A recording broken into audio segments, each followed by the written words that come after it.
Danes odgovarjamo na eno zelo pomembno in pogosto vprašanje, kako iz čokolade v obliki kapljic pridemo do tekoče stopljene čokolade.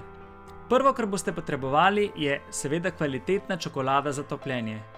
Najbolj pogost način topljenja čokolade je kar na parni kopeli. Vodo naliješ v manjšo posodo in jo postaviš na štedilnik. Čokolado za topljenje pa prestaviš v večjo posodo ter jo postaviš na manjšo posodo na štedilniku. Da preprečiš nabiranje pritiska v posodi, vmes postaviš palčko. Čokolado bo zaradi toplotne razdelitve po posodi potrebno vmes parkrat premešati.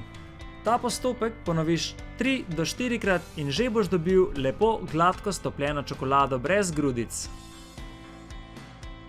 Bodite pa previdni, ko posodo s čokolado odstranite s parne kopeli, saj se pri tem lahko poparite.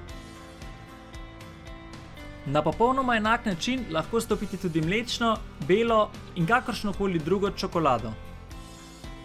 Če želite čisto čokolado, ji ne dodajate ničesar. Če pa želite, da bo čokolada bolj tekoča, ji lahko dodate malo smetane. Če pa boste čokoladi, ko se ohladi, dodali stepeno smetano, pa boste dobili odličen čokoladni mus. Drugi način topljenja čokolade pa je topljenje v mikrovalovni pečici.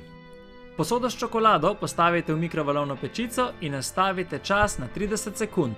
Po 30 sekundah vzemite posodo ven, premešajte in nato v 15-sekundnih pulzih topite čokolado.